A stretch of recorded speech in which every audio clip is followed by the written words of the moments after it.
Primeira aos Coríntios, capítulo 3, dos versos 10 ao 15. Imagino que todos acharam, assim nos diz: conforme a graça de Deus que me foi concedida, eu, como sábio construtor, lancei o alicerce, e outro está construindo sobre ele. Contudo, veja cada um como constrói, porque ninguém pode colocar outro alicerce além do que já está posto, que é Jesus Cristo.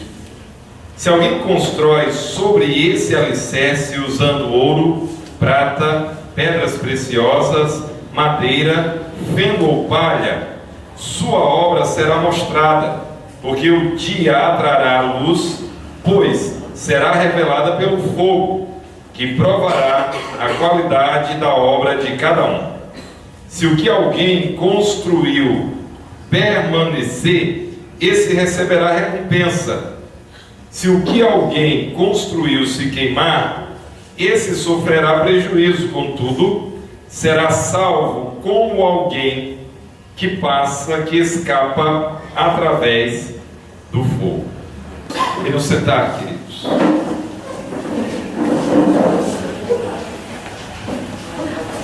Irmãos, se tem uma coisa que marca o meio evangélico, nós podemos dizer que são os modismos evangélicos. E esses modismos, via de regra, têm uma mente célebre por trás. Tem alguém que é extraordinário no mundo da religião. Tem alguém que é espetacular quando o assunto é religião. Tem uma pessoa que está, talvez, a princípio, com uma ideia que era verdadeira, com uma motivação até boa, talvez inconformado com certas deficiências daqueles que se dizem ortodoxos, daqueles que se dizem guardiões da verdade, tão apegados às Escrituras, mencionando insistentemente as Escrituras, mas deixando tanto a desejar em outros aspectos também extremamente importantes. Nós em nenhum momento queremos diminuir a importância do lugar das Escrituras na vida da igreja, mas nós não podemos restringir somente as Escrituras. Outras coisas têm também grande importância, talvez alguns inconformados com esse tipo de coisa, mas no andar, enquanto implementavam as suas ideias, eles começaram a tomar caminhos estranhos. O problema é que eles viram que essas ideias atraíam pessoas e seguravam pessoas. E talvez um problema ainda maior é que muitos fazem do mundo religioso um campo altamente lucrativo. Coisas esquisitas, ideias estranhas, doutrinas que não têm fundamentação bíblica, são então trazidas, ensinadas, e um cristianismo esquisito é vivido por parte do povo evangélico. Um percentual significativo do cristianismo vive de maneira esquisita. Existem aqueles nos nossos dias que acentuadamente diminuem a importância da santidade. Queridos, se há algo que distingue a igreja de Cristo, esse algo é a santidade, é uma das coisas. Nós não poderíamos conceber alguém que se diz servo de Deus, serva de Deus, e tem qualquer outro padrão que não seja a santidade como seu padrão de vida.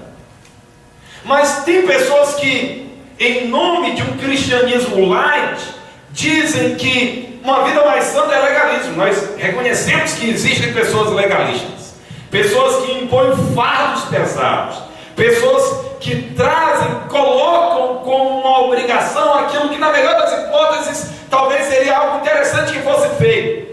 Reconhecemos que existem os legalistas. O problema é quando, em nome de um cristianismo light, começamos a propagar um cristianismo que, na verdade, é débil no aspecto da santidade. Vivemos em dias em que os cristãos se vestem mal. Vivemos em dias em que o vocabulário dos cristãos parece demais com o vocabulário daqueles que não temem a Deus. Eu não estou dizendo que existe um vocabulário celestial, uma língua que é só dos anjos e que foi comunicada a uma parcela de pessoas. Não estou dizendo isso, mas também existe um tipo de linguagem que é chulo, um tipo de linguagem que não deveria estar nos nossos lábios, um modo de se expressar que é impróprio para nós. Nos trajamos de uma maneira muito frágil, falamos de um modo como nós não deveríamos, entramos em negócios que nós não deveríamos entrar, fazemos associações que Deus reprova, chamamos isso de um cristianismo equilibrado.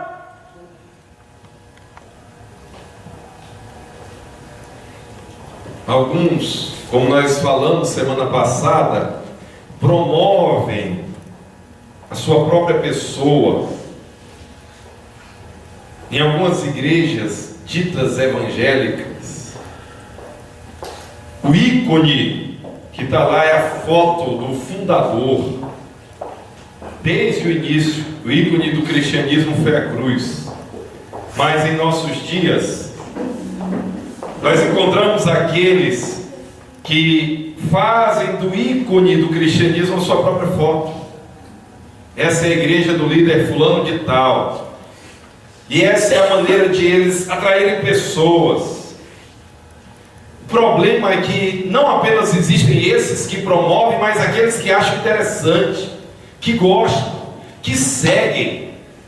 Parece que o brasileiro tem uma predileção por seguir pessoas, mesmo depois que chega a esse nível de uma relação com Deus, chega-se para o Senhor, escuta a mensagem, mas continua seguindo líderes eclesiásticos. Nós vivemos em dias de uma diminuição do aspecto da santidade. Nós vivemos em dias de denominações que fazem da imagem do seu líder talvez a principal mensagem. Nós vivemos em dias em que a doutrina é extremamente menosprezada. Falamos muito em praticidade, falamos muito em um cristianismo prático, mas somos bem rasos no conhecimento das Escrituras.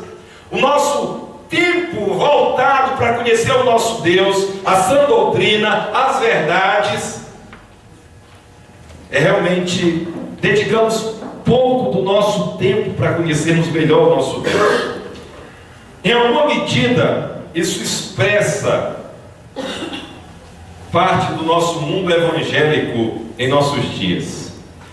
Agora, queridos, talvez no núcleo, talvez na raiz dessa deficiência se encontram os líderes. Como assim? São eles que edificam. Somos nós, somos líderes que edificam. E essa edificação, ela precisa ser extremamente cuidadosa. Esse é o argumento de Paulo a partir desses versos. Nós devemos edificar na obra de Deus com muito cuidado. E Paulo vai dar várias razões para que façamos isso, para que edifiquemos com cuidado.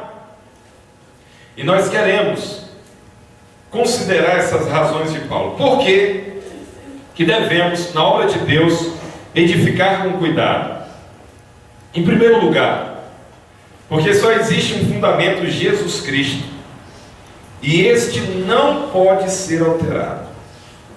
Esse é o argumento de Paulo, logo nos versos 10 e 11. Segundo, porque é possível edificar com material desprezível. Pode ser. Existe a possibilidade de que alguns edifiquem e usem um material que, passando pelo fogo, e o fogo aqui é um elemento de prova, nada vai ficar. E em terceiro lugar, devemos edificar com cuidado, porque haverá uma prestação de contas. Os versos 14 e 15 mostram que haverá uma prestação de contas. Queridos, queremos considerar essas três razões dadas por Paulo para que edifiquemos com cuidado.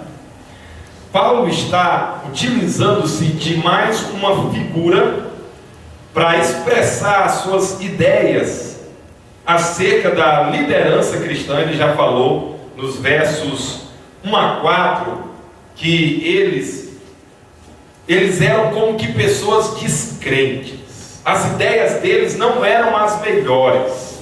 Eles precisavam melhorar as suas ideias.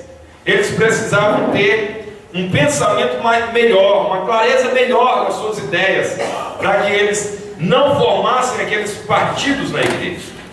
Dos versos 5 a 9, Paulo, utilizando-se de uma figura da agricultura, ele diz que eles, os que lançam a semente, os que regam, eles são apenas servos, eles são apenas instrumentos. Realmente, quem é realmente importante, quem é digno da nossa lealdade, da nossa devoção, é Deus. É Ele quem dá o crescimento. Paulo utilizou-se dessa figura da agricultura para transmitir essa ideia. Agora ele vai utilizar-se da figura da arquitetura para transmitir a ideia de que aqueles que lideram, eles devem fazer isso com cuidado. A igreja é de Deus e eles devem fazer isso com cuidado. Nos versos 16 e 17, que nós não vamos considerar hoje, Paulo vai falar acerca da igreja de Deus, que é a igreja de Deus, Deus zela por ela, e nós precisamos ser cuidadosos em relação a isso. Queridos, devemos edificar com cuidado, e o fundamento na nossa edificação é um só: Jesus Cristo. Conforme a graça de Deus que me foi concedida. Irmãos, na obra de Deus nós já entendemos que Deus, Ele concede sua graça. Nós trabalhamos para Deus, mas isso é algo da graça de Deus. Paulo fala: conforme, de acordo, segundo a graça de Deus que me foi concedida, aquilo que me foi dado por Deus, eu fiz algo, eu lancei o alicerce. Aqui, tudo aquilo que Paulo fez, e uma coisa que é interessante é que muitos de nós temos assim uma satisfação em ler as cartas de Paulo. No livro de Atos, que é a história da igreja, ler a história de Paulo, porque nós encontramos nele um servo de Deus que viveu a vida cristã com muita expressividade, com muita fidelidade. Ele trabalhou de uma maneira muito intensa. Ele foi alguém que serviu, fundou igrejas, foi um missionário. Ele foi um missionário top. Ele foi um missionário ícone. Ele foi aquela pessoa que não mediu esforços. Ele foi alguém que não fez uso dos seus direitos na realização do seu trabalho. Ele foi alguém que teve por predileção desbravar campos que outros ainda não tinham chegado. Paulo coloca, ele diz, escrevendo a sua carta aos Romanos, que esse era um critério do trabalho dele. E ele foi usado por Deus, mesmo passando por muitas angústias e tribulações, serviu a Deus com muita fidelidade, com muita alegria. E foi realmente um servo de Deus usado de maneira extraordinária. Agora, o que Paulo nos deixa claro é que isso foi algo concedido. Ele já tinha dito isso. Quando nós lemos, por exemplo, o verso 5, no final do verso 5 ele diz: mas lemos o verso todo. Afinal de contas, quem é Paulo, quem é Apolo, quem é Paulo, apenas servos, por meio dos quais vocês vieram a crer, conforme, segundo o ministério que o Senhor atribuiu a cada um. Então Paulo está dizendo, essas coisas que acontecem através do servo de Deus, são coisas que Deus concede. Irmãos, não é necessariamente errado ter algum tipo de apreciação pelo ministério de alguém. Não é necessariamente errado. Deus usou pessoas de uma maneira extraordinária. Se nos dias de Paulo tivessem 10 cultos e Paulo pregando em um deles, eu queria estar onde Paulo estivesse pregando. Não é que haveria um desprezo total pelos outros, mas existe uma identificação. O problema é quando nós nos apegamos em demasia. O problema é quando nós começamos a criar partidos na igreja. O problema é quando nós começamos a nos tornarmos improdutivos. O problema é quando nós chegamos à igreja e só nos tornamos contemplativos. Talvez algumas pessoas chegam à igreja e dizem: nossa, puxa vida, gostei tanto da mensagem, falou tanto ao meu coração. Que explicações realmente esclarecedoras, que aplicações realmente desafiadoras, que ilustrações clarificadoras. De repente nós saímos da mensagem com todas essas ideias. Agora, eu tenho um grande problema se nós chegamos ao culto e nós chegamos para adorar, cantamos os louvores, ouvimos as mensagens, achamos muito bonito, achamos muito interessante, mas se aquilo não transforma as nossas vidas, se aquilo não impactua as nossas vidas, se nós não saímos desse lugar mais desejosos de servir melhor ao Senhor, de sermos aqueles que produzem no reino, de colocarmos em prática o que está sendo dito e vivermos o Evangelho, se essas coisas não estão acontecendo, tem algo estranho. O nosso andar, ele é contemplativo. O nosso andar, ele acaba sendo somente algo de uma boa expectação religiosa. Mas eu acho que não passa disso. Isso é muito perigoso. Nós precisamos entender que Deus distribui a sua graça a cada um, mas nós podemos ser apenas contemplativos. Ele disse: conforme a graça de Deus que me foi dada, eu, como sábio construtor, lancei o alicerce e outro está construindo sobre ele. Paulo está dizendo: houve algo da graça de Deus dada a mim. Paulo recebeu essa graça de lançar o alicerce. Ele foi o missionário, ele foi o pioneiro, ele foi o plantador, ele foi o iniciador, ele lançou o alicerce. Eu, como sábio construtor, ele está fazendo uso da figura da edificação, da construção. Ele disse: como sábio construtor, lancei o alicerce. Ele lançou os fundamentos. Agora, ele também diz: e outro está edificando sobre ele. Tem alguém que está construindo, edificando sobre o alicerce. Agora Paulo faz uma ressalva no verso seguinte. Ele diz: porque ninguém pode colocar outro alicerce além do que já está posto, que é Jesus Cristo. Bem, uma das coisas que nós precisamos entender na obra de Deus é que o alicerce é um só, Jesus Cristo. Esse alicerce, ele não pode ser alterado. Irmãos, o tanto que o alicerce ele é importante em uma edificação. No outro momento, lá em Mateus, no final do capítulo 7, Jesus ele fala em termos ilustrativos, em termos metafóricos, né? Ele usa comparações. Ele diz: quem ouve as minhas palavras e as pratica, ele é como alguém sábio, que edifica a sua casa sobre a rocha. Vem a chuva, os rios transbordam, vem os ventos, eles dão contra aquela casa, mas ela permanece, porque ela foi edificada sobre a rocha. Mas Jesus ele também fala do insensato, e mais uma vez ele está fazendo uso da edificação, dessa figura da arquitetura. E então ele pega e diz: o insensato ele edifica a sua casa sobre a areia. Então vem a chuva, vem os ventos, transbordam os rios, eles dão contra aquela casa e grande é a ruína dela. Então Jesus diz: o que faz a diferença? Aquele que coloca as minhas palavras em prática e aquele que não coloca as minhas palavras em prática.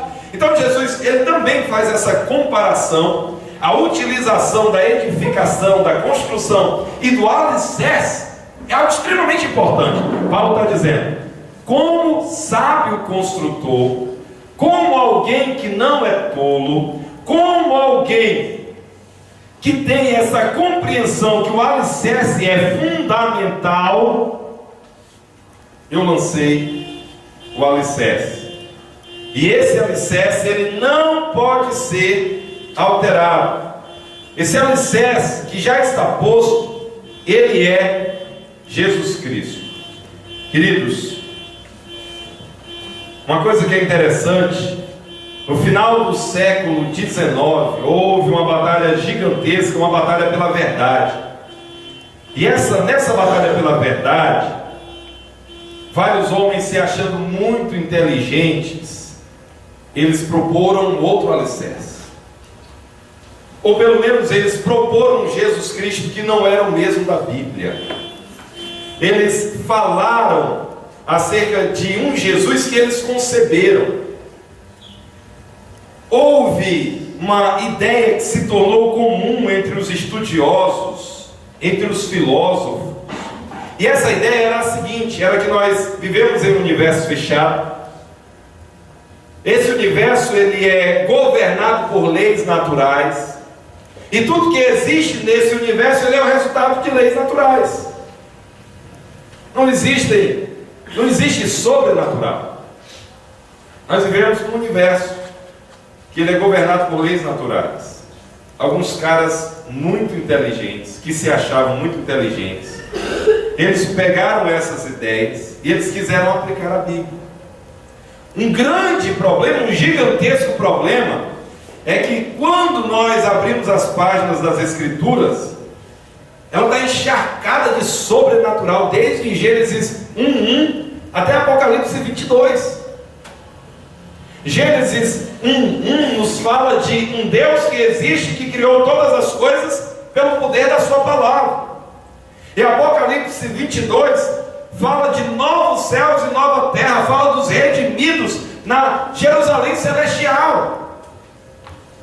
Nós encontramos pessoas que não podiam ser curadas pela medicina sendo curadas. Nós encontramos mortos sendo ressuscitados, pessoas que já estavam mortas há vários dias. Nós encontramos pessoas andando sobre as águas, o mar sendo aberto, o rio sendo aberto, eles atravessando. Nós encontramos exércitos pequenos vencendo exércitos enormes. Algo que qualquer pessoa, humanamente falando, diz que isso é impossível.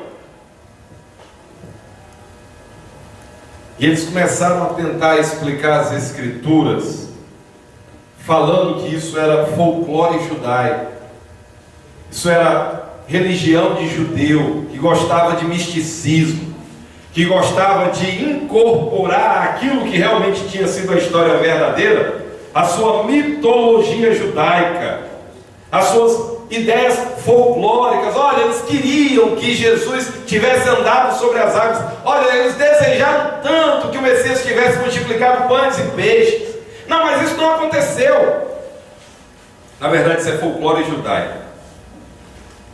Queridos, e eles foram dizendo que milagres não existem. Eles disseram que a Bíblia não foi inspirada, que ela é produto da religião judaica. Eles disseram que a Bíblia contém erros de várias espécies, em várias áreas. Eles disseram também que a Bíblia não era autoritativa. E no final das contas, eles criaram um Jesus que era simplesmente a imagem do Jesus que eles queriam servir. Um Jesus somente humano, um Jesus que não tinha poder sobrenatural, um Jesus que não tinha esse poder transcendente, como nós encontramos nas Escrituras. Eles fabricaram outro Jesus. Queridos, é muito interessante nós entendermos que o alicerce é um só, Jesus Cristo. E esse alicerce não pode ser alterado. É muito interessante que nós entendamos com toda clareza que tocar no Senhor Jesus, não compreender adequadamente a sua pessoa, é tocar no fundamento, é tocar naquilo que é a raiz, é tocar naquilo que é o principal, é tocar naquilo que não pode ser alterado. Agora, além de nós não podermos mudar o fundamento, nós também precisamos ser cuidadosos com aquilo que nós edificamos sobre o fundamento. Olha o que Paulo nos diz no verso 12. Ele diz: se alguém constrói sobre esse alicerce, usando ouro, prata, pedras preciosas, madeira, feno ou palha, sua obra será mostrada, porque o dia atrará a luz. Bem, Paulo está dizendo o seguinte: o fundamento é um só, não pode ser alterado. Quando isso acontecer, algo desastroso está em vista. Agora, Paulo diz que aquilo que é edificado sobre o fundamento, e ele compara com vários materiais que são utilizados em uma construção, em uma edificação, ele diz: se alguém constrói, se alguém edifica, e essa palavra construir, construção, ela é chave no nosso texto. Ele diz: se alguém constrói sobre esse alicerce usando ouro, prata, pedras preciosas, madeira, feno ou palha, sua obra será mostrada, porque o dia trará luz. Irmãos, ouro, prata, veja que é daquilo que é mais precioso, mais valioso, para o que é menos valioso, são os materiais que Paulo aborda. E tendo abordado esses materiais, Paulo diz que é possível que edifiquemos na obra de Deus usando esses materiais. Irmãos, não é à toa que nós encontramos tanta esquisitice.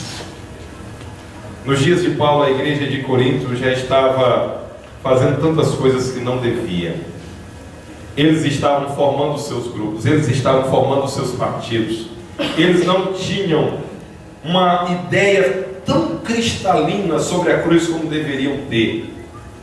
Eles não tinham uma ideia tão cristalina sobre o ministério do Espírito Santo como deveriam ter. E eles não tinham uma ideia realmente das melhores acerca da liderança cristã como eles deveriam ter.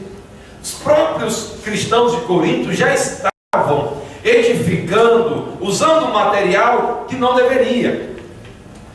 Um ponto que é muito interessante aqui é o seguinte: Paulo diz no início desse verso 12: se alguém constrói. Algo que nós esperaríamos que Paulo usasse nesse início de verso 12 são palavras que apontam para pessoas que exercem liderança. Ele poderia ter dito o seguinte: se os presbíteros constroem, edificam, se os diáconos, se os obreiros, se os colaboradores edificam. Paulo não usou nenhuma dessas palavras. Se os pastores, ele não usa. Agora ele coloca se alguém. Esse termo ele é altamente lato. Nós podemos aqui entender que Paulo está se referindo a todos aqueles que ensinam, inclusive pessoas que não necessariamente exercem uma liderança, especialmente esses, mas não somente esses. Então eu e você, quando estamos dando o estudo bíblico, eu e você, quando estamos ensinando as Escrituras para alguém, sejamos cuidadosos, porque certamente nós vamos ter que edificar usando os melhores materiais. Irmãos, é fato, no meio evangélico nem sempre se usam os melhores materiais. Na verdade, muitas vezes se usam materiais terríveis, materiais de segunda, de terceira, de quarta, de quinta. Só para ilustrar, eu conheço um moço que ele, na semelhança de muitos, fez a sua casa naquele programa da Caixa Econômica, aquele programa do governo federal, e ele contratou uma construtora. E o detalhe é que, começando pela cozinha, a casa talvez 10 ou 15 centímetros abaixo do teto, começou a trincar, rachar, e essa rachadura começou a se estender e ficar mais espessa. A espessura da rachadura era maior, cada vez maior. E quando foi procurar o construtor, eles começam a jogar a culpa em quem construiu, começa a se jogar a culpa no engenheiro, e fica aquele negócio, um jogando a culpa para o outro. Detalhe, ele procurou um advogado, bem, ninguém vai assumir, alguém vai ter que assumir. Mas, e até onde eu sei, o assunto ainda está em questão, mas o fato é, por que essas coisas acontecem? O tipo de material com o qual se edifica. mesmo que se usou, foi usado tijolo, foi usado ferro, foi usado cimento, mas entre esses materiais existem alguns que são de boa qualidade e outros que não são. E quando se contrata uma construtora, às vezes essa construtora ela é zelosa, às vezes ela faz o trabalho direitinho, às vezes não faz, uma porcaria. Tem gente que é cuidadoso, tem gente que não presta em toda a profissão. Tem bom construtor e tem mau construtor. Tem bom engenheiro, tem mau engenheiro. Tem bom médico, tem médico que não presta para nada. Médico é um bandido. E existem em todas as áreas, entre os pastores, bons pastores e maus pastores. Pessoas que são zelosas na instrução das Escrituras, no andar com Deus, e outros que não são, estão ali a bel prazer, estão por benefício próprio. E assim por diante. Queridos, é isso que Paulo está dizendo. Se alguém constrói sobre esse alicerce, usando ouro, prata, pedras preciosas, madeira, feno ou palha, sua obra será mostrada, porque o dia trará a luz. Então o que é fato? O que cada um fez, aparentemente no momento que ele está fazendo, está bonitinho, está interessante. No momento que ele fez, parece que é como todos os outros. Às vezes até parece que é melhor. Por quê? Porque a maneira como está sendo feito dá a entender que é melhor, mas logo, logo vai chegar o tempo em que a obra de cada um vai passar pelo crivo do próprio Deus. Aquele que vê todas as coisas, aquele que disse o tipo de material que deve ser usado, ele vai fazer o teste. Irmãos, nós precisamos ser muito cuidadosos. Por favor, não é só porque tem alguém com a Bíblia na mão, que você vai, olha, fulano de tal tem uma Bíblia na mão, olha, ele explicou o versículo. Meu querido, em nome de Jesus, leia a Bíblia. O diabo usou a Bíblia para tentar Jesus. Os falsos profetas, eles vão usar as Escrituras, só que eles vão distorcer. Eles vão interpretar de maneira errada. Eles vão trazer aplicações que não são cabíveis. Eles vão direcionar as pessoas para um caminho que não se deve ir. Então é extremamente necessário que nós conheçamos as Escrituras. Leia a Bíblia, leia todo dia. Leia para proteger a sua alma. Leia para que a sua alma seja edificada. Leia para que você seja guiado no caminho reto e bom. Leia para que você consiga distinguir o que é verdadeiro do que é falso. Leia, porque existem aqueles que edificam sobre o alicerce, mas edificam com um material que logo, logo vai rachar.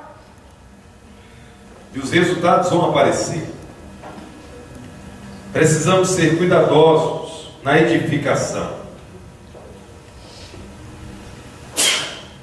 Uma terceira razão. Por que nós precisamos ser cuidadosos? Haverá um dia de prestação de contas. O texto diz: sua obra será mostrada, desculpe, ainda no verso 12. Se alguém constrói sobre esse alicerce, usando ouro, prata, pedras preciosas, madeira, feno ou palha, sua obra será mostrada, porque o dia trará a luz. Se você notou, a palavra dia está com D maiúsculo. Se refere àquele dia de acerto de contas. Pois será revelada pelo fogo, que provará a qualidade da obra de cada um. Esse texto ele tem o que nós chamamos de aspecto futuro.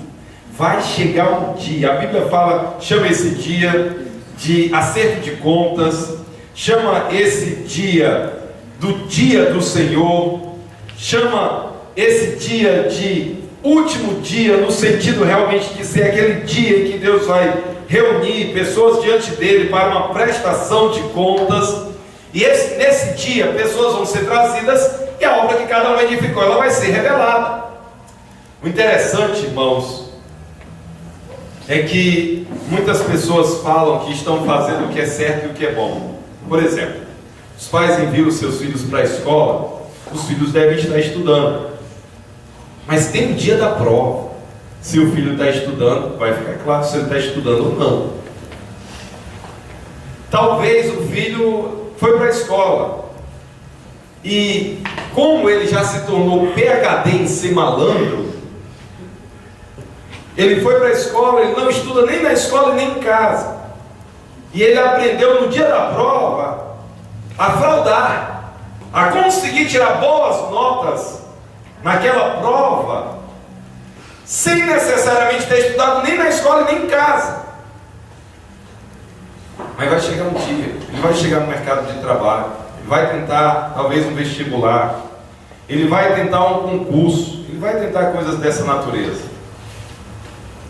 Naquele dia, o que ele realmente é vai aparecer. Bem, em alguma medida nós já encontramos essas coisas nos nossos dias. Irmãos, vai chegar um dia em que aqueles que edificam, eles vão prestar contas. E essa prestação de contas vai revelar a obra de cada um. Uma das coisas que são interessantes é que o nosso mundo evangélico, ele é embriagado com números. Embriagado. E tem pessoas que fazem dos números seu grande... aquilo que mede fidelidade do seu ministério. Vai chegar o dia em que o Deus que estabeleceu as Escrituras, Ele não vai falar só de números. Talvez os números serão critério, mas tenha certeza, não será dos primeiros. Nada contra números, pelo contrário, nós devemos nos inquietar quando os números são contra nós. Mas eles não são o primeiro critério. O que me assusta é a numerolatria que existe no meio evangélico, que não tem amparo nas Escrituras. O apóstolo diz: certamente vai ficar revelado essas palavras que ele se utiliza. Sua obra será mostrada, porque o dia trará a luz, pois será revelada. Essa palavra revelada fala de algo que vai vir. Ele diz passar pelo fogo, o fogo prova os materiais. Ele tinha falado de ouro, prata, todos os materiais. Então o fogo aqui é uma maneira de dizer que Deus vai pôr à prova o que cada um edificou, os ensinos, a doutrina, a obra que foi edificada em cima desse alicerce. E vai passar pelo fogo, vai provar. Nos versos seguintes, o apóstolo vai dizer: se o que alguém construiu, veja mais uma vez a palavra alguém, ela é uma palavra muito ampla, não apenas aqueles que são os líderes, especialmente estes, mas não apenas estes. Se o que alguém construiu permanecer, esse receberá recompensa. Se o que alguém construiu se queimar, esse sofrerá prejuízo. É interessante, irmãos, que nós pensamos no céu e nós só pensamos em termos de presente. Realmente, esse é um pensamento verdadeiro. Mas deixe-me introduzir um outro pensamento, no mínimo secundário. O céu vai ser o melhor lugar para se estar? Vai. É o anseio das nossas almas, é o anseio da nossa relação com Deus, é o nosso anseio espiritual. Agora, o que as Escrituras nos deixam perceber, no mínimo, estágios de maturidade no céu. Ora, se naquele dia o que nós fizemos aqui de algum modo vai contar, e se alguns receberão recompensa, se receberão galardão, se a obra de outros vai passar pelo fogo, e eles escaparão, entrarão chamuscando, é o que diz o texto no final do verso 15, esse sofrerá prejuízo, contudo será salvo como alguém que escapa através do fogo. Nós já daremos um pouco mais de atenção nessa última frase, porque ela é o fundamento da ideia do crente carnal, e é uma ideia que nós repudiamos. O interessante é que, ainda pensando em níveis de maturidade na eternidade, alguns receberão a recompensa, outros não. O interessante é que nós encontramos uma linguagem clara de níveis de juízo. Por exemplo, em Lucas se diz que alguém que não conheceu a vontade do seu Senhor e não fez, esse sofrerá açoites. Mas aquele que conheceu e não fez, esse sofrerá muitos açoites. Então existem níveis de juízo. É razoável níveis de maturidade. E às vezes só imaginamos o céu como um lugar de premiação. Realmente, o céu, o Jesus está lá, é o melhor lugar para alguém estar. Mas, por várias passagens das Escrituras, nós subentendemos essa ideia de níveis de maturidade. O apóstolo nos diz: se o que alguém construiu se queimar, esse sofrerá prejuízo. Contudo, será salvo como alguém que escapa através do fogo. Queridos, muitos postulam, a partir dessa frase, a ideia do crente carnal. O que é a ideia do crente carnal? Eles pegam esses 4 primeiros versículos de 1 Coríntios 3. Paulo disse: irmãos, eu não pude falar a vocês como a espirituais, mas como a carnais, como a crianças em Cristo. E eles dizem: olha, existe o que não é crente, existe o crente amadurecido e existe o crente carnal. Quem é o crente carnal? O crente carnal é aquele que fez uma profissão de fé. É alguém que disse: olha, eu reconheço que eu sou um pecador, e eu reconheço que o único Salvador é Jesus Cristo, e eu creio somente nele para minha salvação.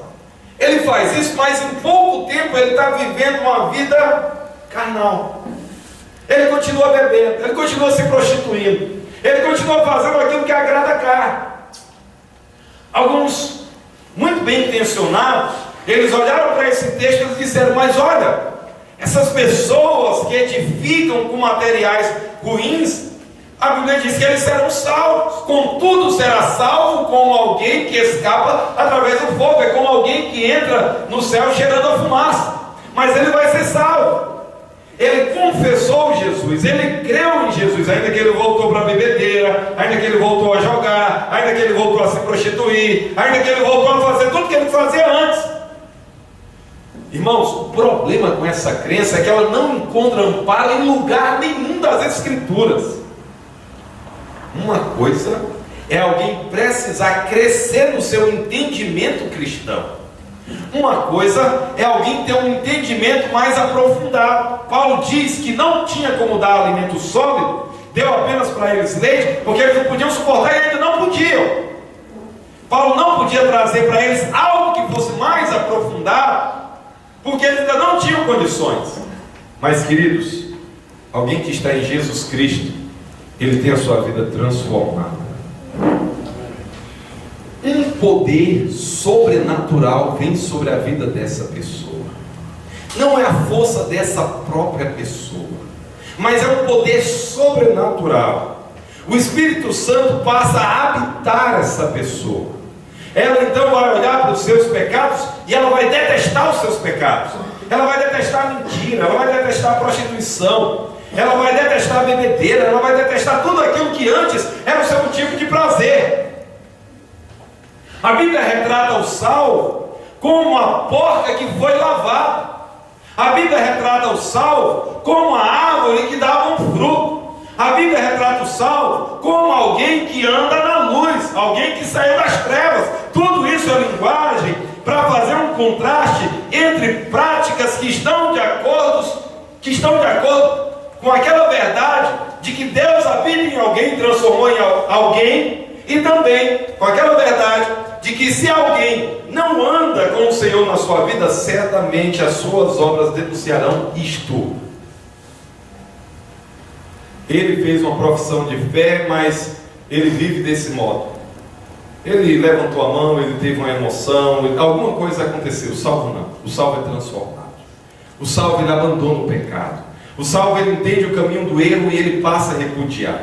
Ele pode até vir a precisar entender com mais clareza certos aspectos da verdade cristã e ter um crescimento, mas preso ao pecado, entranhado, embebido no pecado, como era outrora, não.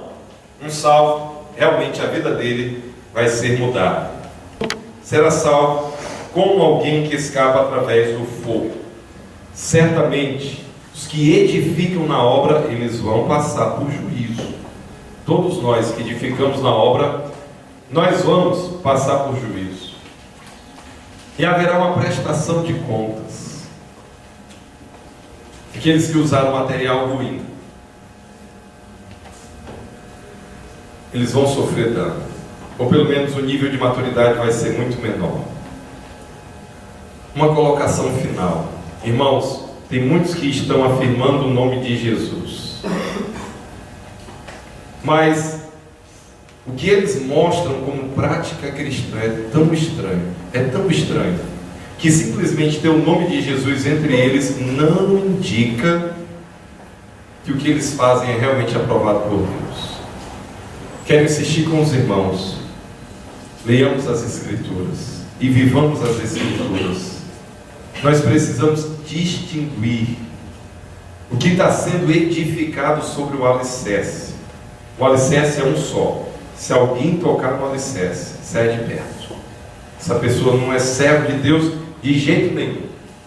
Agora, talvez muitos vão dizer, não, o alicerce é Jesus. Mas o que eles edificaram é tão estranho. É vento, é palha. Quando passar pelo fogo, não vai sobrar nada. Nada.